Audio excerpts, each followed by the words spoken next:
donde ella estaba, en intensivo. Cuando yo vi a Miriam en aquel lugar, mi corazón se estremeció. Pero yo le dije al Señor, Señor, levántala de este lugar, sácala de este lugar.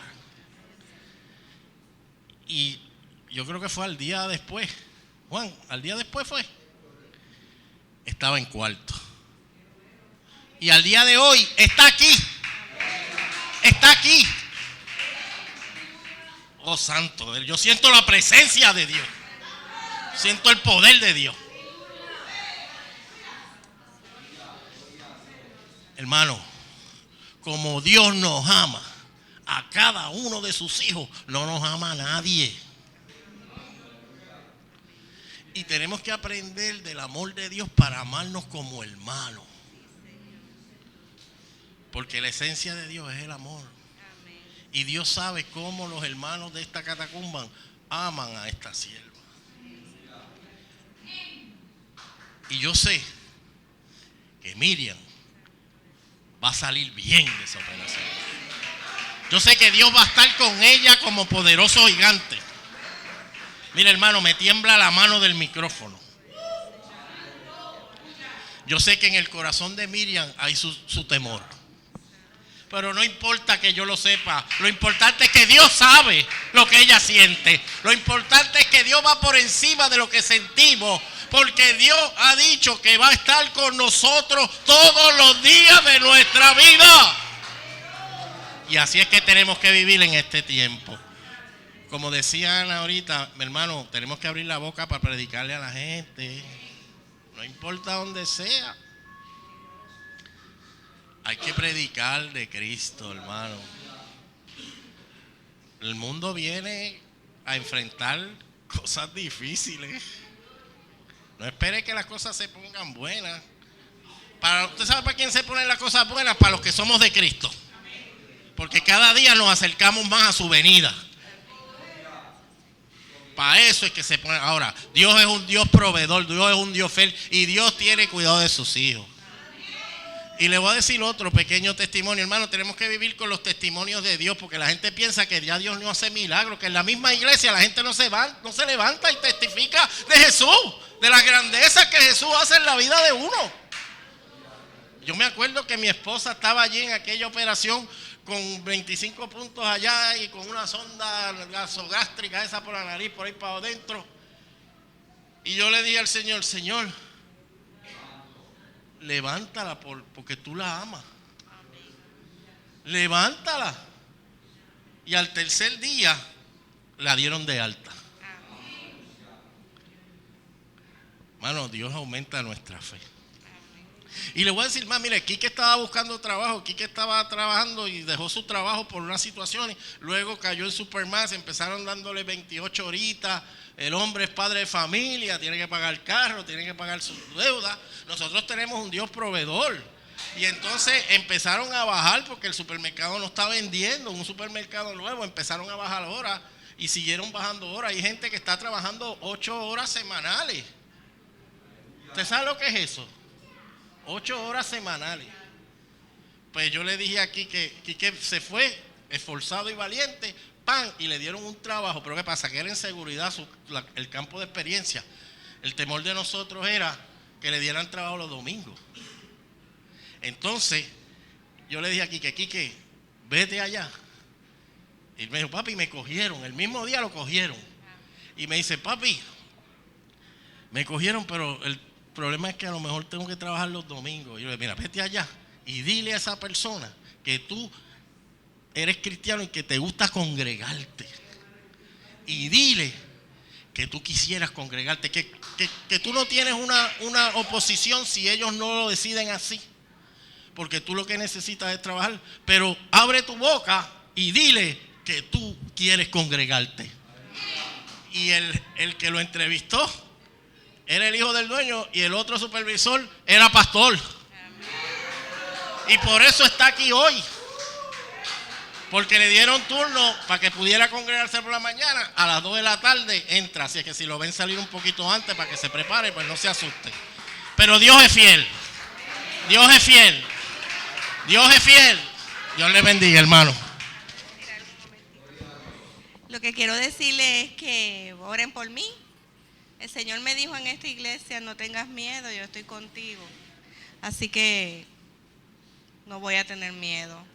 Pero las oraciones de ustedes son bien importantes, como fue en ese momento. Y para todos las oraciones de los hermanos es importante. Siempre ore por sus hermanos, por sus situaciones, no solamente porque me van a operar, sino por las situaciones de cada hermano. Así que el cardiólogo me dijo, tú eres brava. Y yo dije, yo no soy brava, pero Dios me dijo que no tuviera miedo. Así que yo testifico de eso, de que pues acepté eso por el mensaje del Señor, porque me dijo, no tengas miedo que yo estoy contigo. Así que yo voy confiada. Y oren por mi familia, que pues para ellos también va a ser un poco difícil estar allí. Pero Dios está en control de todo. Pues que Dios les bendiga.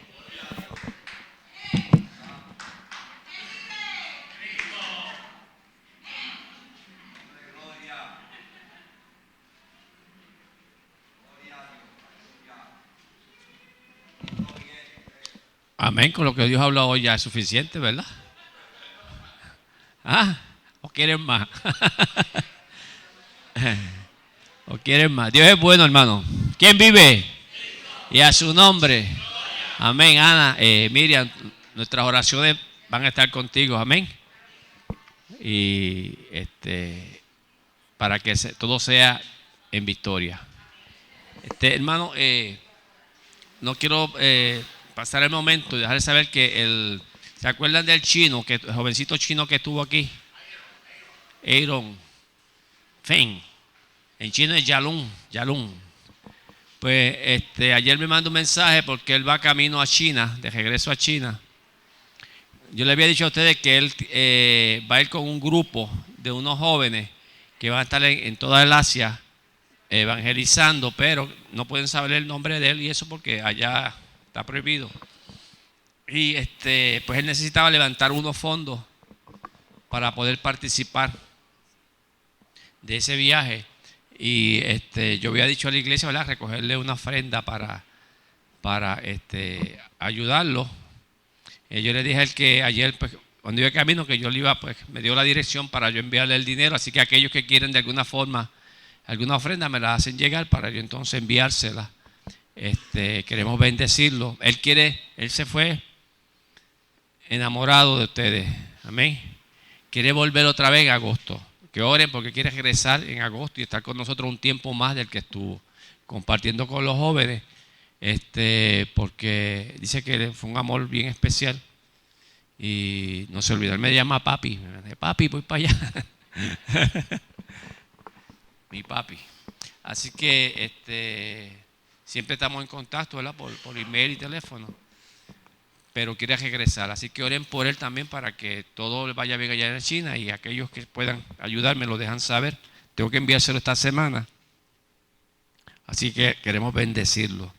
El Señor ha hablado mucho hoy, esta mañana, desde el estudio hasta, ¿verdad?, con los testimonios, mostrando que el Señor es, amén, que Él está vivo, amén, que sigue haciendo milagros como ayer.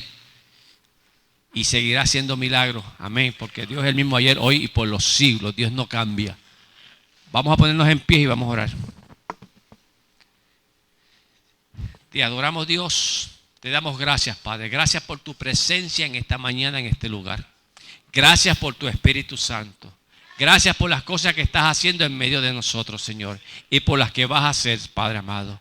Dios, en este momento queremos hablar de tu palabra, Señor. Danos la sabiduría, Señor. Danos, Señor, todo aquello que tú quieras por medio de tu Espíritu Santo para que esta palabra pueda llegar, Señor, a nuestros corazones y dé un fruto apacible para gloria tuya, Señor. Ayúdanos y bendícenos, Dios, que seas tú, Señor, para gloria y honra de tu nombre. Amén y amén. Se pueden sentar.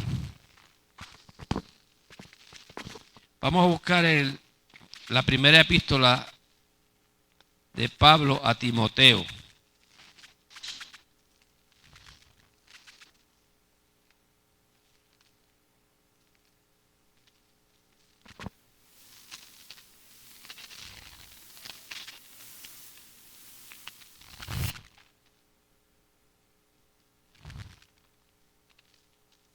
Timoteo, capítulo 1. ¿Estamos ahí?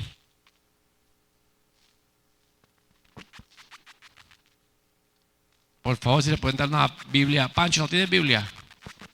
¿No tienes Biblia? Por favor, Juan, consígueme una Biblia. Usted va a conseguir una, por favor.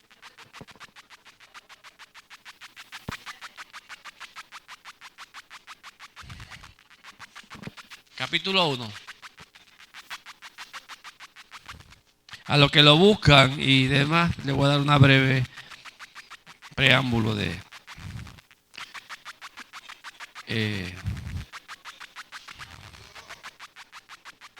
capítulo 1.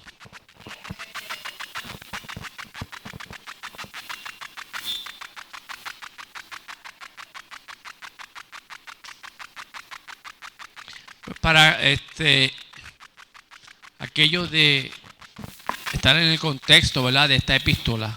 Esto es una carta que le envía Pablo a su hijo espiritual, Timoteo. Timoteo era un muchacho joven, era de Listra, en Macedonia, y su mamá se llamaba Loida. Este muchacho, pues, se presume que Pablo, ¿verdad?, en sus primeros viajes, pues en una de sus predicaciones él se convirtió. Y por eso él le llama, ¿verdad?, como su hijo, en términos espiritualmente hablando. Y era un muchacho que desde que se convirtió, se comprometió de tal manera que dio fruto, ¿verdad?, de lo que era un verdadero siervo de Dios.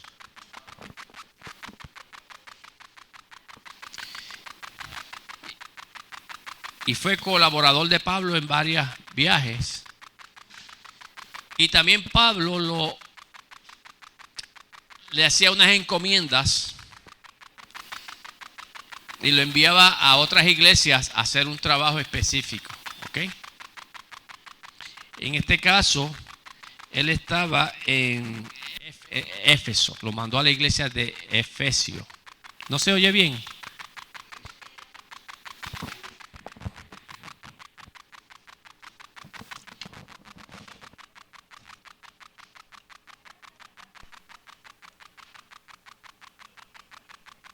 Y ¿se oye bien? ¿Se oye? ¿Está prendido? ¿Se oye?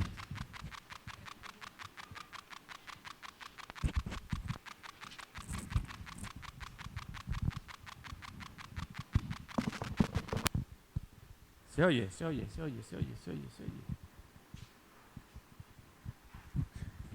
¿No se oye?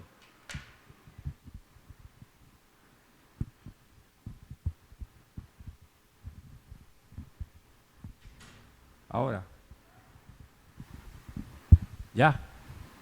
1, 2, 3, probando. ¿Se oye? Ahora. Está bien.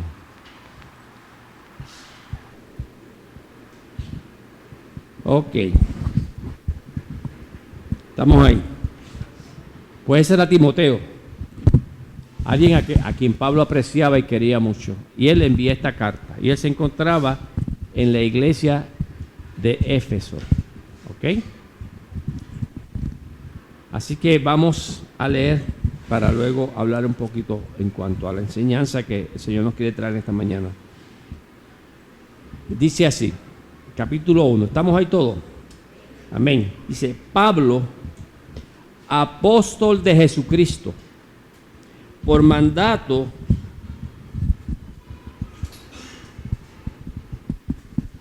de nuestro Salvador y del Señor Jesucristo, nuestra esperanza.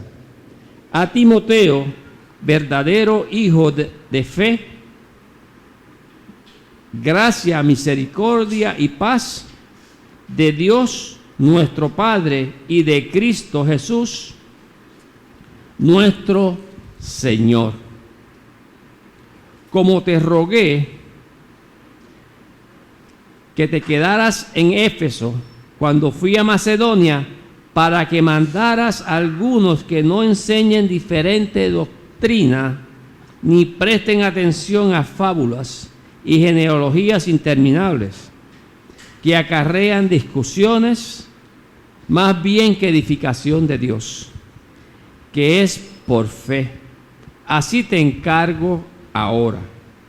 El propósito de este mandamiento es el amor nacido de corazón limpio, de buena conciencia y de fe no fingida. Algunos, desviándose de esto, se perdieron en vanas palabrerías.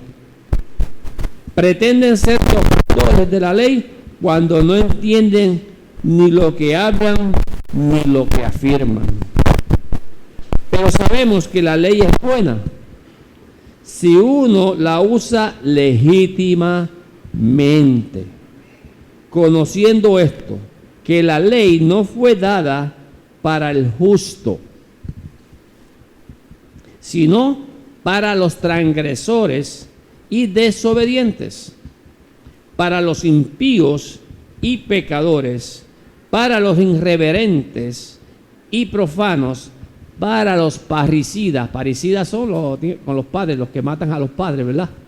¿Okay? Y los matricidas, los que van contra las madres, ¿okay? A los parricidas y matricidas, para los homicidas, para los fornicarios, para los sodomitas, para los secuestradores, para los mentirosos y perjurios, y para cuantos se oponen a la sana doctrina, según el glorioso evangelio del Dios bienaventurado que a mí me ha sido encomendado. Doy gracias al que me fortaleció, a Cristo Jesús, nuestro Señor, porque teniéndome por fiel, me puso en el ministerio, habiendo yo sido antes blasfemo, perseguidor e injuriador, pero fui recibido a misericordia, porque lo hice por ignorancia e incredulidad. Y la gracia de nuestro Señor fue más abundante con la fe y el amor que es en Cristo Jesús.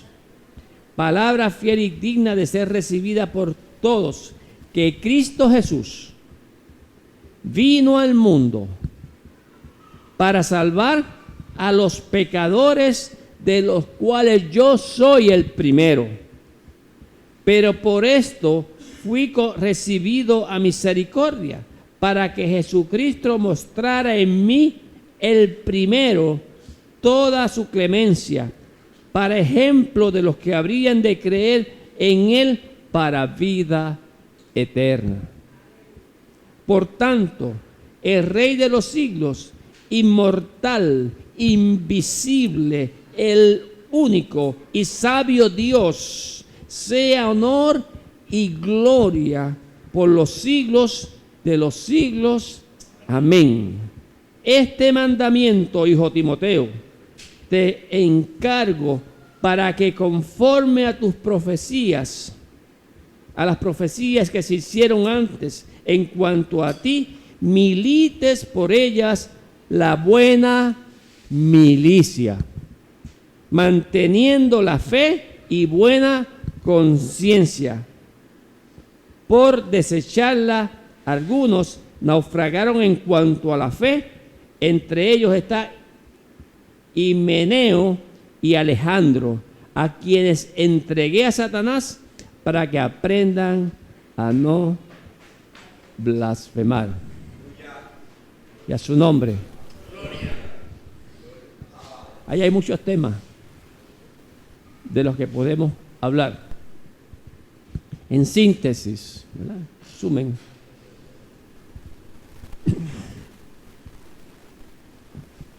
Pablo, cuando comienza esta carta, esta epístola, al comienzo él hace una declaración que es de suma importancia para Timoteo y todos aquellos que luego iban a leer esa carta. Porque esa carta no solamente él se la envía a Timoteo, pero con toda la intención de que la iglesia también la leyera. ¿Ok? Porque él tenía interés en que la iglesia conociera, porque lo que estaba sucediendo era que en aquella época se estaba infiltrando dentro de la iglesia una serie de doctrinas que eran contrarias al evangelio de Jesucristo. Y Pablo le encarga a Timoteo, ¿verdad? Le encomienda, le da esa encomienda. Yo quiero que tú te encargues de esto, de enseñar lo que yo te enseñé al principio. Y cuando comienza este epístola dice, Pablo, apóstol de Jesucristo, por mandato de Dios, Salvador y del Señor Jesucristo, nuestra esperanza. O sea, él está estableciendo que él está escribiendo eso no porque él fue apóstol, porque él quería ser apóstol, o porque él buscó ser apóstol, o porque alguien lo nombró apóstol, sino que él era apóstol porque Dios fue el que lo puso, le dio la autoridad a él para que fuese apóstol. Era apóstol porque Dios lo llamó a ello. Por la misericordia de Dios, Dios dijo, tú eres mi apóstol. ¿Ok? Así que quería dejarle establecer que él le estaba hablando con la autoridad de ¿quién? De Dios, porque era la voluntad de Dios, no por él. Y que él estaba bajo esa autoridad, para que Timoteo pudiera entender con qué autoridad estaba hablando, para que los que recibieran ese mensaje también supieran que todo lo que estaba escrito ahí no era por voluntad de Pablo, sino por voluntad de Dios. Es como si yo les predicara algo a ustedes. Yo les puedo predicarle algo porque yo quiero decirlo porque me da la gana. Pero yo no les voy a predicar algo yo tengo que predicarle algo que Dios me ha llamado a predicarle a ustedes, bajo la autoridad de Dios. ¿Para qué? Para que cuando ustedes reciban ese mensaje sepan que no es porque José Luis lo está diciendo, es porque está respaldado por la autoridad de Dios. Y eso es lo que quiere dejarle claro Pablo a Timoteo. Y se lo dice porque ¿qué? Porque él le llama hijo varias veces. ¿Por qué? Porque él fue quien le enseñó, era su hijo espiritual. Y él quería el bien de ese hijo. Un padre quiere lo mejor para un hijo, ¿verdad que sí? Por lo tanto, como a hijo lo trataba. Y le trae un consejo como un padre a un hijo. ¿Ok? Dice, te estoy diciendo esto no por mi autoridad, no porque es porque yo estoy aquí por la autoridad, porque Dios así le plació. Estoy bajo la autoridad de Dios. Amén. Así que fue por mandato de Dios. Primero, la autoridad se derriba del Padre y ¿de quién? Y de Jesús. De nadie más. ¿Ok? Quienes se mencionan aquí sin distinción entre ellos con respecto a su poder, autoridad o deidad. Él habla del Padre y del Hijo como uno solo, como una sola autoridad. Segundo, Timoteo por muchos años fue compañero y colaborador, ¿verdad?, de Pablo, como yo les dije. ¿Ok? Y es probable que recibió a Cristo en la primera visita de Pablo allá a Listra, como les dije anteriormente. Así que hay que conocer, ¿verdad?, ese ministerio, todo lo que Timoteo hizo, ¿verdad?, juntamente con Pablo, para conocer un poco. Si usted quiere saber un poquito más a trasfondo, ¿verdad?, podemos buscar en las Escrituras todo lo que concierne a la vida de Timoteo. En Hechos 16 del 1 al 3 narra un poquito más en cuanto a eso. Así que, y le llama a Timoteo verdadero hijo de la fe, ¿verdad? Verdadero hijo de la fe. Lo dice ahí en el versículo de Timoteo, verdadero hijo en la. Oye, hermano, eso tiene que ver, dice mucho. O sea, en otras palabras, que el testimonio, que la vida que estaba llevando a cabo Timoteo reflejaba eso, que era un verdadero hijo de la fe. Alguien que lo que había creído lo vivía. un verdadero hijo de la fe, algo genuino. Él era genuino. Algo genuino es algo que es cierto. Yo puedo comprar un reloj Rolex, genuino, ¿verdad? Genuino es que es el que es. Entonces hay uno que no es, que es falso. Lo contrario de genuino es falso. ¿Okay? Cuando nosotros vivimos una vida genuina, es una vida verdadera. ¿Okay? Conforme a las Escrituras, pues se ve. Pero hay quienes viven una vida falsa, que se conoce como una vida hipócrita. ¿Okay? Yo puedo vivir una vida religiosa, ¿okay? Aparentar unas cosas, pero no es genuina. ¿Okay? La vida genuina en la fe nace de la fe en Cristo Jesús. Es innata, ¿verdad? No hay que empujarla. ¿Ok? Fluye por cuanto tú tienes una relación con Dios de tal manera que eso es genuino en ti. No tienes que esforzarlo, no tienes que poner una careta. ¿Ok? No somos hipócritas. Y Pablo, Timoteo, él le llama un verdadero hijo de la fe, genuino. Era genuino, ¿ok?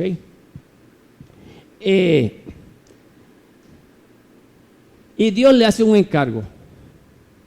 Pablo le hace un encargo, ¿ok? Y el encargo principal que le da era contrarrestar la falsa doctrina, todo lo que se estaba colando en aquella época, ¿ok? Porque Pablo era celoso de la palabra del Evangelio de Jesucristo. Todo aquello que tentaba con cambiar o engañar o tergiversar o traer medias verdades al Evangelio, Pablo era celoso y quería que siempre con eso él no perdía tiempo.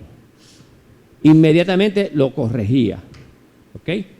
Yo puedo tolerar a alguien que me traiga una falsa doctrina en términos de hablar, pero yo no se lo puedo aceptar. Y hay que ser, cuando es una doctrina que tiene que ver con la salvación de las almas, usted tiene que pararse firme delante de.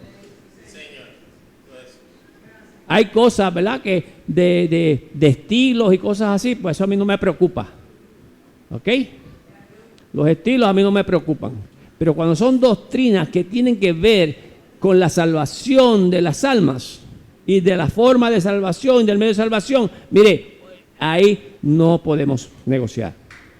Amén. Y Pablo no podía negociar con esas cosas y por eso le hace énfasis a Timoteo: encárgate, ve allá y tu encargo es corregir esto, porque esto no se puede permitir. Porque tiene que ver con la salvación de las almas. Amén. Así que será el asunto. Y en el capítulo 1 pues empiece a introducir, ¿verdad?, el problema de lo que estaba ocurriendo allí en esa iglesia de Efesios.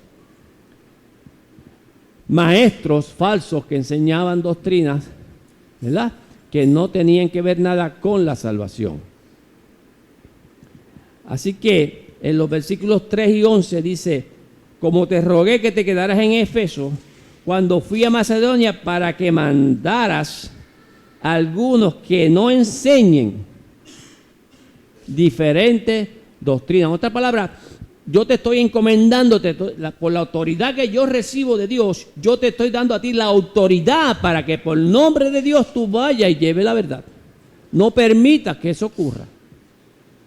Para los que escuchen a Timoteo, no piensen que es porque él está allí enviado con autoridad, para que los respeten, para que sigan esas enseñanzas conforme a las Escrituras. Así le dice: que no enseñen diferentes doctrinas, ni presten atención a fábulas y genealogías interminables que acarrean discusiones más bien que edificación. Muchas veces traen situaciones, o sea, envolvernos en discusiones, en cosas que no tienen ningún sentido. Fábulas son cuentos, ¿verdad? Cuentos que quizás no tienen una base sólida en la palabra de Dios. Y a veces traemos cosas que lo que hacen es que traen ¿qué? División. El enemigo lo que le encanta es traer división. Y muchas veces vienen cositas que quizás nosotros, pero la intención a veces de traer esas enseñanzas erróneas es causar división, causar malestar en medio de la iglesia. Porque en la medida que divide la iglesia, vence. ¿Okay? Un reino dividido entre sí no prevalece. Por eso el enemigo busca siempre romper la coinonía, la comunión de la iglesia. Que hayan asuntos y problemas en medio de nosotros que nos dividan. ¿Por qué? Con la idea de mantenernos separados y no cumplir con el plan de trabajo que Dios nos ha llamado como creyentes. Y entonces, hay 4 cosas, ¿verdad?, que Dios, Pablo le quiere decir a Timoteo con las cuales él tiene que bregar. La primera es, dice, Timoteo ha de prohibir que se enseñe la falsa doctrina y ha de comunicar cuál es la enseñanza correcta. Identificar cuál es esa falsa doctrina y decir, mira, esto es lo falso y esto es lo que debemos seguir. Una diferencia de ambas.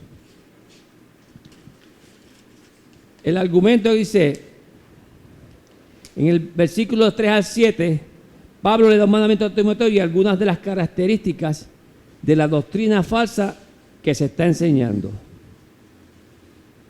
En el versículo 8 al 11, lo vamos a leer, dice, pero sabemos que la ley es buena si uno la usa legítimamente, conociendo esto, que la ley no fue dada para el justo, sino para los transgresores. Esta palabra, mira, muchas veces la gente utiliza la palabra de Dios, ¿verdad?, y hace referencia a la ley, porque la ley en realidad no es mala. El problema es no usarla legítimamente.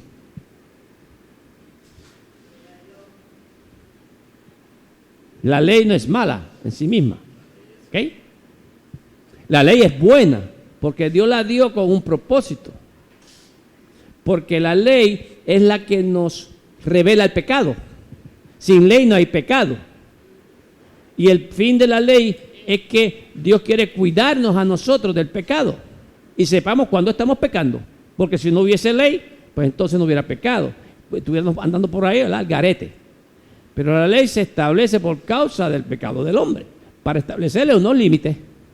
Y tiene un propósito bueno. ¿Ok? Pero ese no es el uso, pero cuando lo usamos fuera de eso, hacemos un uso que es ilegítimo. Y eso es lo que Timoteo le quiere enseñar Pablo le quiere enseñar a Timoteo y que sea lo que enseñe a los demás. El uso legítimo de la ley y lo que es la ley realmente. ¿Ok? Así que él le dice, primero, para que lo haga, Timoteo tiene que hacerlo, no puede negarse, porque ¿qué? Es la verdad. Pablo no pierde tiempo para llegar al punto. Te mando a que hagas esto. Es urgente que lo haga, ¿ok? Es tu primera responsabilidad, no permitir que se meta una falsa doctrina en la iglesia. Tienes que detenerlo.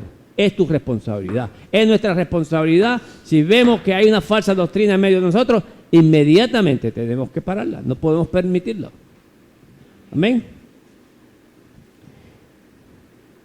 Una diferente doctrina. Cuando habla de diferente doctrina, dice que se refiere a una doctrina totalmente distinta al Evangelio de Jesucristo. Una novedad en contraste con la enseñanza de lo que los apóstoles enseñaban y lo que las Escrituras enseñan, que no va conforme a lo que realmente el Evangelio enseña. ¿Ok? Pablo lo considera de suma importancia porque es una perversión del Evangelio. Perversión es escoger el Evangelio y dañarlo. El uso de esta palabra indica claramente la existencia de una norma doctrinal apostólica conocida por las iglesias. Solo tenían que comparar cualquier doctrina con la enseñanza de Pablo para juzgar esa validez. Ok, ¿qué eran las cosas que estaban ocurriendo? Para esa época habían falsos maestros, habían muchos gnósticos. ¿Saben? Son los gnósticos. ¿Qué son gnósticos? Los gnósticos tienen que ver con gnosis, con la mente, ¿verdad? Con la inteligencia. Era enseñanza basada en la inteligencia, en el razonamiento del hombre, que se apartan de la verdad de Dios. Gente que utilizaban el cristianismo, pero de un punto de vista de intelectual, donde tergiversaban las enseñanzas de Jesucristo. También estaban los falsos maestros, los profetas, los maestros de la ley, o los judíos, o los fariseos que enseñanzan, ¿verdad? Doctrinas de hombre. Y querían traer toda esa doctrina de hombre ¿a dónde? A la iglesia. Donde para tú ser salvo tenías que seguir todas esas leyes, cumplir con esos requerimientos. Y ahí es que Pablo se detiene y le dice, no, esto tú no lo puedes permitir, tenemos que enseñar la verdadera doctrina. Y por eso es que Pablo hace una analogía de su vida con lo que Dios busca. Él dice, y mire lo que dice aquí: doy gracias, en el versículo 12, doy gracias al que me fortaleció, a Cristo Jesús, nuestro Señor, porque teniéndome por fiel, me puso en el ministerio. Habiendo yo sido antes blasfemo, perseguidor, injuriador, pues fui recibido a misericordia porque lo hice por ignorancia e incredulidad. Él empezó a dar un testimonio de lo que era él. Pablo fue un perseguidor de la iglesia. Y Pablo decía que él era fariseo de fariseo. Él guardaba la ley, olvídate, de punta a rabo, de rabo a punta. Pablo era celoso por la ley. Pablo perseguía a la iglesia, dice aquí, pero fuera porque por ignorancia. Porque aunque él conocía toda la palabra, la ley, era ignorante en cuanto a la verdadera significado de la palabra de Dios. Conocía la palabra, la ley, pero fue ignorante. Nosotros podemos conocer la palabra de Dios, pero podemos volvernos ignorantes si no cogemos esa palabra y la aplicamos correctamente a nuestra vida. Usted puede conocer lo que usted quiera, leerla, pero si usted no está viviendo esa palabra, usted está siendo ignorante a esa palabra. ¿De qué me sirve a mí yo conocer la palabra de Dios si no ponerla por obra? Si a mí me dice la palabra que yo perdone o que yo ame, y yo no amo ni perdono, pues soy un ignorante, aunque lo sé, soy un ignorante, soy un tonto, soy un necio. Me vuelvo un ignorante, ¿ok? Así que Pablo está hablando de que él fue un ignorante. Aunque conocía la ley, pero fue un ignorante. Perseguidor de la iglesia. Pero dice, habiendo yo sido antes blasfemo, perseguidor e injuriador, pero fui recibido a misericordia. Esta es una palabra que ustedes tenemos que subrayarla. Misericordia. En la ley de los judíos, ellos no conocían lo que era misericordia. ¿Cuántas veces Jesús hizo milagros frente a ellos de gente que estaban enfermos y paralíticos y demás? Ellos lo que estaban hoy es sábado, hoy no puedes hacer eso, está prohibido hacer eso, porque la ley dice. Entonces habíamos olvidado de lo más importante, que es la misericordia de Dios. Lo más importante es la misericordia de Dios. Y el problema de los judíos era que la misericordia la habían echado fuera. Entonces Pablo dice, gracias a esa misericordia. ¿Y qué es misericordia? ¿Qué es misericordia? Pues misericordia es cuando yo no tengo derecho a algo y Dios le plació dármelo porque Él quiso. Había una situación en mi vida que Él quiso suplirme porque Él quiso. Por amor, por bondad de Dios. Es un don inmerecido, porque es por gracia. La gracia de Dios es un don. Yo no merecía, Pablo decía, yo no merecía eso, pero por su misericordia, por su grande amor, no porque yo lo merecía, no porque yo hiciera lo correcto, sino porque su misericordia me alcanzó. Fue por encima de mi falla, fue por encima de mi pecado, fue por encima de mi ignorancia. Él se manifestó a mi vida, dice. Y la gracia, que es como lo que dije, que es un don inmerecido, porque no lo merecía.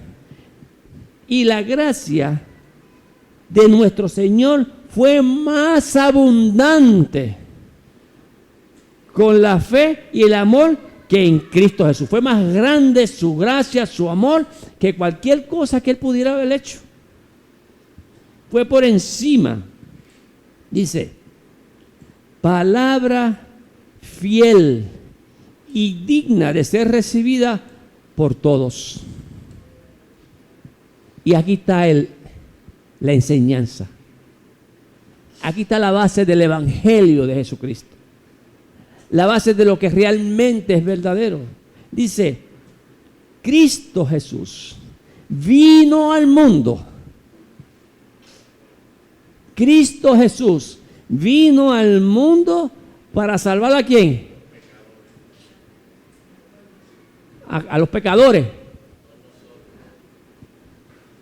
Para salvar a aquellos allá que están perdidos.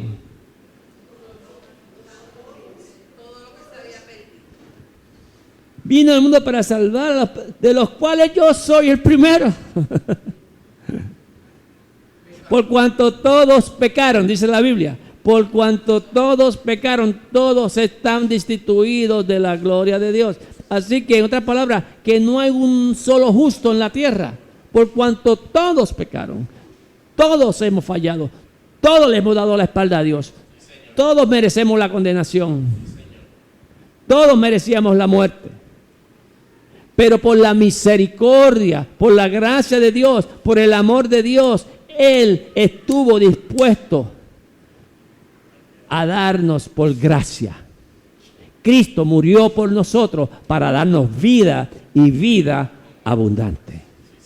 Él pagó el precio allí en la cruz del Calvario. No por obras para que nadie se gloríe, no por cumplimiento de la ley, sino por el simple hecho es un asunto de fe, de que yo creo en el sacrificio de Cristo Jesús. Yo creo en la fidelidad de Jesús. Yo creo que en el nombre de Jesús hay salvación. Yo creo que en el nombre de Jesús hay vida eterna. Yo creo en el sacrificio expiatorio de Jesucristo en la cruz del Calvario, que por su sangre mis pecados han sido lavados y han sido perdonados. Y por ello trae una esperanza a mi vida. Tengo una esperanza. Y eso se lo dijo Pablo a Timoteo, ¿verdad? Por la esperanza. Sabemos que tenemos una esperanza. ¿De qué? De que algún día Cristo habrá de ser manifiesto. Cuando Cristo Jesús, nuestra vida, dice la palabra, ¿verdad?, se manifieste, seremos manifestados ¿quién? En Él. ¿En el día de qué? En el día de su venida. ¿Cuál es mi esperanza? ¿Cuál es tu esperanza? Ese día. Porque la esperanza habla de que de un futuro. Porque si no hubiera un futuro, ¿para qué esperarlo? ¿Amén? La esperanza, pues es eso, yo espero en algo futuro que habrá de ocurrir. ¿Y qué va a ocurrir en el futuro? Que Cristo Jesús va a venir por segunda vez a la tierra para que aquellos que en Él cree no se pierdan, mas tenga la vida eterna. Y viene a buscar gente que han sido lavados con la sangre del Cordero. Aquellos que por la fe y por gracia hemos recibido su salvación. Así que dice, por esto fui recibido a misericordia para que Jesucristo mostrara en mí primero, primero toda su clemencia. Para los que yo luego le predicara, a los que luego me vieran, wow, lo que era Pablo, mira todo lo sinvergüenza, pero mira lo que es hoy, para que la gente viera cuán grande es la misericordia y la clemencia de Dios, que este hombre lo que merecía era cárcel, muerte. Sin embargo, mira donde Dios lo ha puesto. Cuán grande es la misericordia de Dios. De esta misma forma, nosotros debemos ser testigos de lo mismo hasta el mundo. Mostrarle al mundo cuán grande ha sido la misericordia de Dios en nosotros. Para que por eso la gente pueda venir al conocimiento de Dios. Para que los demás se puedan identificar. Wow, si fulano le sirve a Cristo, yo que sabe. Mira lo sinvergüenza, lo que hizo, lo que haya. Pues, Cristo murió por todos. ¿Ven? Para que todo aquel que en Él crea. La base de la salvación está ahí. Dios dio el modo, el medio de salvación. Nos toca a nosotros que echarle mano. Pero no como lo que estaban enseñando esa gente, que hablaban basado que en la ley, en falsas enseñanzas. Porque ahorita la ley usada ilegítimamente es esta. Es decir, no hagas esto, no, porque Dios te condena, Dios te perdona. O sea, es traer la ley como algo que te va a llegar a ti a buscar a Dios. No. La ley no es para justificar a nadie. Por cuanto por la ley nadie será justificado. No por tú hacer buenas obras vas a ser justificado, sino somos justificados por la gracia y por la misericordia de Jesucristo. Y eso es lo que Pablo quería separar y enseñar. Aquí nadie viene a enseñar de que tienes que cumplir una ley para ser salvo. Esa es una forma incorrecta. Esa es una forma indebida de la enseñanza. La ley, los mandamientos, dice, por eso le dice allí, la ley fue escrita para los parricidas, matricidas, los fornicarios, los adúlteros, todos los que están en pecado, para que conozcan que están en pecado y que tienen que arrepentirse, pero no para que por medio de esa ley sean salvos. Yo soy un pecador, como decía Pablo, yo soy pecador, yo sé que estoy mal, yo necesito arrepentimiento, pero el único que me puede garantizar a mí la salvación es Jesucristo por gracia, por su misericordia. No es porque yo me ponga a hacer de jodilla, camine de aquí a Mayagüez, de jodilla. La ley no salva. La ley es buena para identificarnos y enseñarnos el pecado. Pero la ley no salva. Y Pablo quería estar claro con eso. Este mandamiento, para terminar,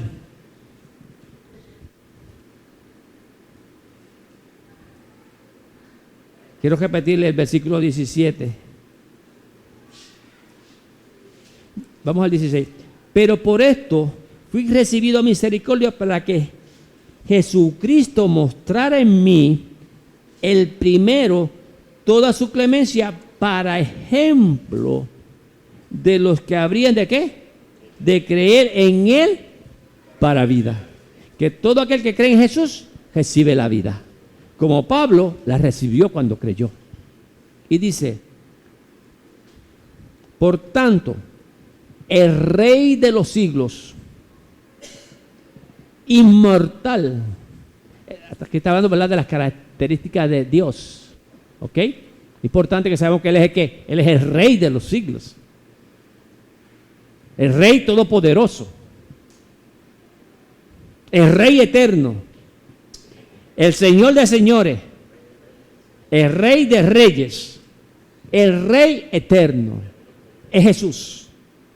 Ese Rey de los siglos, que es inmortal, que es eterno desde antes, desde el principio hasta el fin, es eterno, es el principio y es el fin, es alma, el alfa y es la omega. En Él se encierra toda la creación. Inmortal. Por lo tanto, es importante yo saber que Él es inmortal, por cuanto siendo el Rey eterno, el Rey inmortal, yo puedo confiar plenamente en Él, porque yo puedo recibir esa vida de inmortalidad que Él me está ofreciendo por medio de Cristo. Que Él me está diciendo a mí que yo puedo vivir ¿qué? Eternamente con Él. Él nos ofrece la vida eterna, por cuanto Él es inmortal. Él es el creador de todas las cosas. Invisible. ¿Por qué es invisible? Yo no lo veo, ustedes lo ven, pero yo lo siento, yo lo percibo, yo lo he conocido, yo he visto su poder, he visto su gracia, he visto su misericordia, he visto su bondad, he visto su provisión, he visto su cuidado, he visto su amor.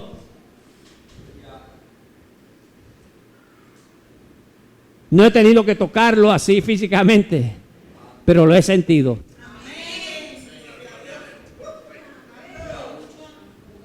Lo he sentido, lo he experimentado.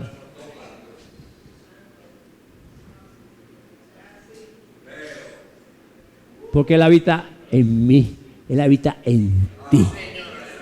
Es invisible, pero habita en ti. Jehová está en medio de ti, en ti. Y lo podemos sentir, aunque es invisible. El aire tú no lo ves. El viento es invisible, pero lo sientes. Amén. Así es Dios. No lo veo, pero lo siento. Porque Él está en mí. Y a su nombre. El único. No hay otro. El único y sabio Dios. Sea honor, gloria por los siglos de los siglos. Amén. Este mandamiento, hijo Timoteo, te encargo, para que conforme a las profecías que te hicieron antes en cuanto a ti, milites por ellas la buena milicia. Estamos llamados, conocemos esa verdad, conocemos quién es Jesús, experimentamos a Dios en nuestra vida, sabemos que somos salvos por gracia, por lo tanto debemos ser militantes. ¿Sabes lo que es milicia, verdad? Cuando usted está en un ejército, pues somos parte de una milicia, somos soldados que Dios nos ha llamado a defender la verdad del Evangelio de Jesucristo, tal y cual Él la enseñó. Mantente en esa milicia, enseñando lo que Dios nos dejó para enseñarle al mundo. Que Cristo el Señor, que Cristo Jesús murió en la cruz del Calvario para darnos vida y vida abundante. Que por su gracia somos salvos. Que no hay otro nombre dado a los hombres en que podamos ser salvos, solamente en el nombre de Jesús. No es iglesia, no es religión, no es Papa, ni Mahoma, ni Buda, ni católico, ni presbiteriano, ni pentecostal. Es simplemente Jesucristo. La fe en Cristo, por la gracia de Jesús. Mi fe puesta en Él. En esa milicia es la que yo debo mantenerme. Esa es mi enseñanza. Yo no puedo enseñar y defenderla. Los soldados defienden a su patria, ¿verdad? Debemos defender la verdad de Dios como buena milicia, como buenos soldados de Jesucristo. Así que ahí habló de unos, ¿verdad? De que no andaban. Tal Emileto, y con esto termino, Emileto y Alejandro, ¿verdad? Eran supuestos, ¿verdad? Que eran creyentes de la iglesia, pero que cayeron enredados en estas falsas enseñanzas y se apartaron de la verdad. Y él dice: a los tales yo los entregué a Satanás Muchas veces vemos esto, ¿verdad? Como que, espérate, se lo tiró el diablo. Es que detrás de esto encierra un amor. A veces tú tienes que coger a ciertas personas que están fuera de la verdad doctrinal de Dios, que siguen envueltos en una enseñanza que no es la correcta. Por amor a Él, usted tiene que tomar un acto disciplinario. Y eso es un acto disciplinario para provocar que ellos vuelvan a Dios. Y dice, ¿cómo tú dices eso? Pues sencillo. En Corintios hubo un caso de uno que estaba en la iglesia en fornicación y dañando en pecado terrible.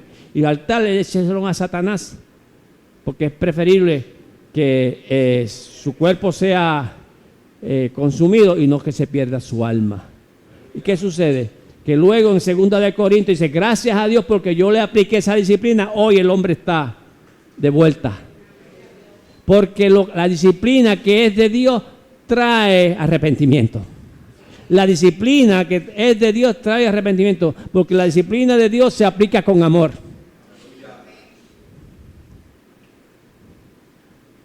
Muchas veces creemos que el amor es solamente tratarnos bien, pasarle la mano. A veces el amor,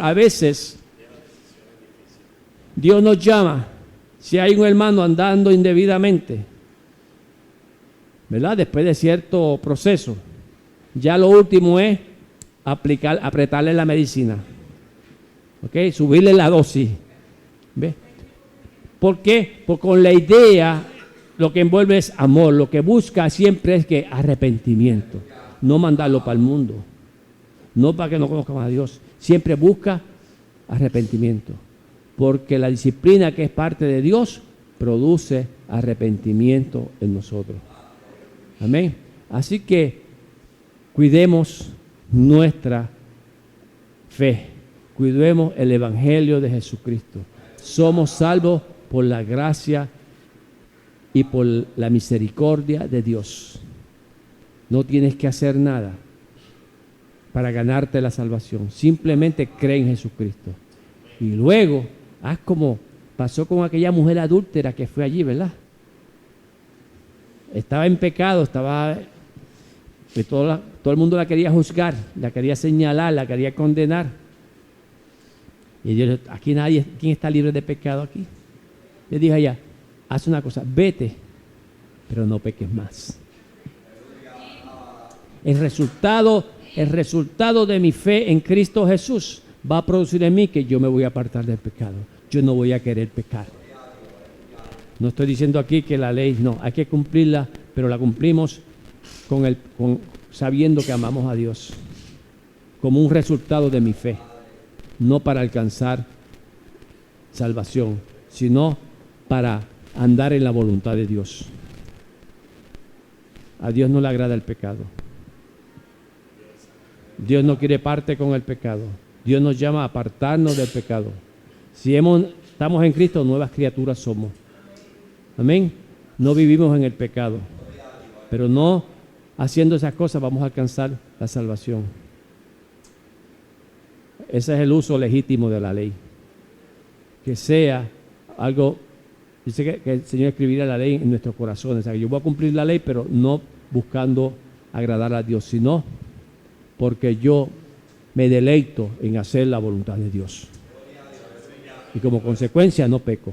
Amén. Y si hemos pecado, abogado tenemos en Cristo Jesús, Señor nuestro. Y a su nombre. Amén. Lo dejamos ahí, nos ponemos en pie. Si hay alguien que quiere reafirmarse en el Señor, si hay alguien que no lo conoce, si hay alguien que se ha apartado, si hay alguien que quiere tener esa revelación de Jesús en su vida, pase al frente y nosotros oramos por usted. Eso es una relación entre usted y Dios. Dios conoce su corazón. Yo no veo los corazones de nadie aquí. Ni la mente, Dios solamente los conoce. ¿Ven? Es una actitud de fe.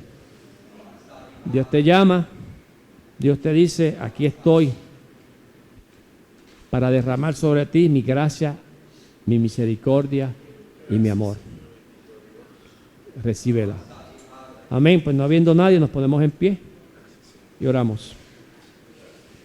Te bendecimos, Dios, te damos gracias, Padre. Gracias, Señor, una vez más por tu palabra. Gracias por tus enseñanzas, Señor. Dios, gracias por tu verdad, Señor.